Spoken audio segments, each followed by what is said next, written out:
was there a certain point where you decided, right, I've got to get this music out there? I mean, I know you've written probably a lot of stuff in a lot of different styles, but what was the first, like, this is what I'm going to put out, this is kind of what I'm representing? I mean, I'm almost still trying to get into that mode, I guess. You know, and part of choosing, I guess, one name and kind of trying to put an effort into a particular kind of look so people can kind of see that and I can promote it. The biggest drive behind it is, I guess, just being that I actually really enjoy playing out, you know, more so than necessarily having my music out there. Is just I enjoy actually getting up and kind of playing music to people and sharing music with people, be that DJing or live. Because still the music that I do, or the reason I do music, is just an expression or it's just an outlet for myself. I'm not necessarily writing a track because I want to write a track to get it out there. It's just a way of me kind of expressing and capturing that moment in time. Right. And the other challenge I've always had is that a week after I've finished a tune, I'm generally pretty over it and I'm kind of on to something else and I'm ready to do something else musically. So I've always struggled with this idea of taking a track and then promoting it for a month or 2 months or 3 months and pushing it out there. Because it's at that point I've kind of shifted on and I'm looking for something different sound-wise. Right. However, again, I've kind of realised or acknowledged that makes it hard for anybody else to hear what I'm kind of doing. So I'm just trying to get into the habit of, you know, finishing something and putting it out there and making it available for people. Right. So in terms of when you play out, you just mentioned whether it's DJing or live shows. You've now done several sort of live shows on the hop in this sort of setup. What do you know, now that you've sort of done these shows, what do you find more enjoyable now? Is it the DJing or is it the live sets? They're really different experiences for me. Because I'm DJing, you are essentially, you don't have to do as much, so you can kind of step back a little bit and be more, for me anyway, more present maybe at the actual event itself. Yeah. Whereas the moment the live show for me, because it is very, very hands-on, I kind of crawl into that little space of my own, and it's more a presentation of just what's in my head at that point in time. Whereas DJing, I can kind of step back and kind of look around and think, oh, I need to play this or I need to work that way. But is there still a certain element with your live stuff where you're responding to what's going on? 'Cause I mean, I know that's kind of an approach from your DJ point of view, where it's, you know, you play for the people that are in the room, not for yourself. Does that kind of cut across into the live performance as well? Yes, because probably if I was just playing for myself, it'd be an hour of drone and soundscapes. You know, really, it'd be me experimenting with synths and stuff like that. So, but at the same time, because it's, I'm still, I mean, I've got this thing where every time I seem to do a live show, I kind of really change the way I do it with the hardware and the system setup. So, last couple of times I played, every time I played, it's been quite a different, logistically, a setup for me live. So, in all honesty, I'm probably pretty full-time just trying to keep up with where the machines are going off, keeping them under control. Right. And occasionally I can kind of just look up and check that, you know, there's, you know, people still about. But I mean, the other funny thing is a lot of for whatever reason, a lot of the gigs that I've always played at, I've always been kind of the odd card at these events. It's like the one I played last Friday was Freestylers and Foreign Beggars, so it was a pretty boozy, pretty high energy sort of thing, and I wouldn't really ever claim I would be that. I'm quite down, and it's quite a big shift, I think, for people to follow that as well. So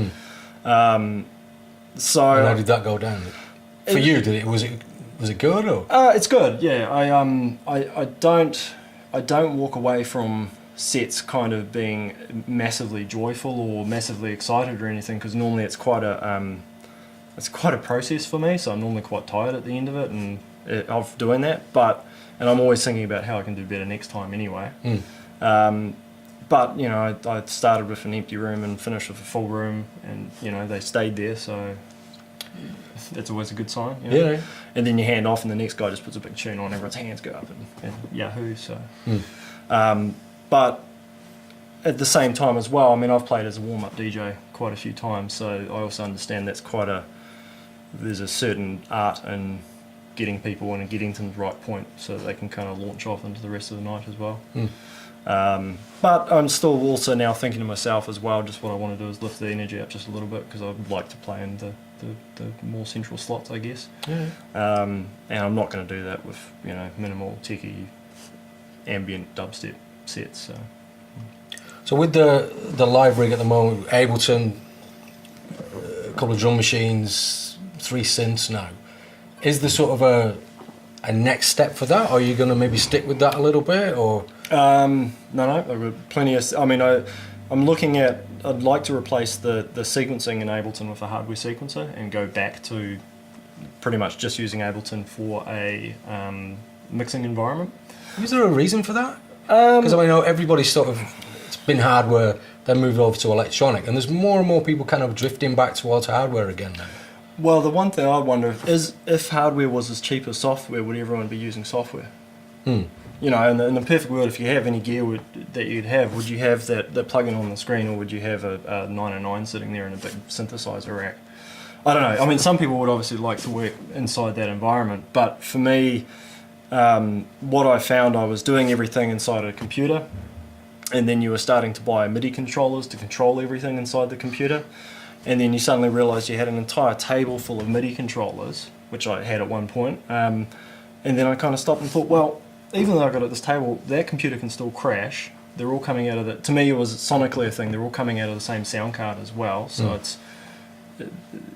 there is that aspect of it. And even with the MIDI controllers now that you get, like the Behringer, the BC R2000, which is I think 36 knobs, which gives you heaps of control. But the problem is they all look exactly the same, and you can paint them different colours and stuff like that. But compared to a synthesizer, which has its little areas where everything's different and the knobs are different sizes and they're placed differently, to me, if I'm playing live, it's easier for me, or it's more tactile for me to know where that filter grip is, rather than it's the third one along and I need to be in that page to do that filter sweep and stuff like that. It's a lot more immediate.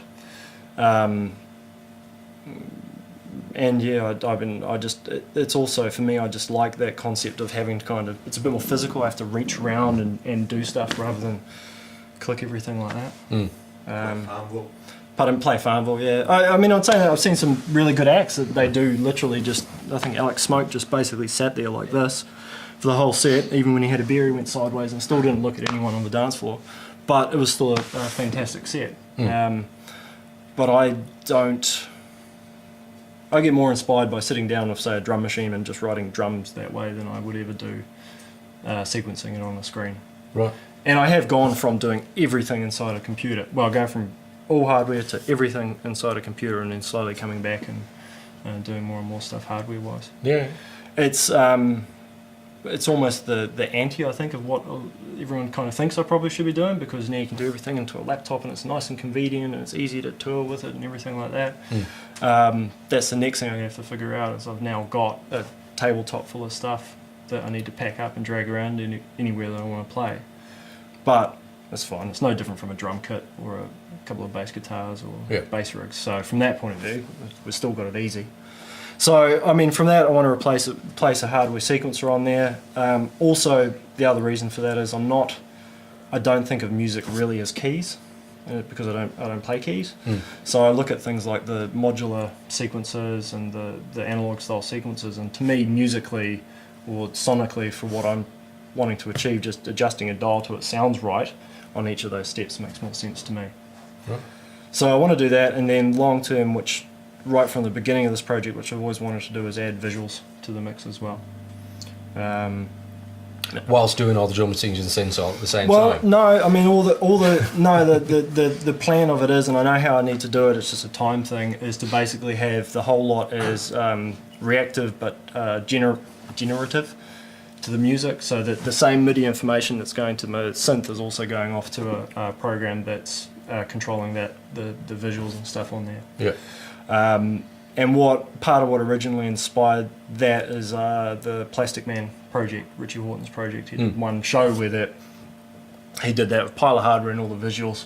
I believe it crashed halfway through, but he's apparently now, I think, announced recently that he's going to push that idea again. But no, the idea would be is that if I change the cutoff on the synth, then the background may change from a darker colour to a brighter colour, or something as simple as that. But everything is linked directly to something I'm doing there, Right. but without creating extra controls or stuff for me to have to worry about. Have you ever had a live show crash? Live set? No.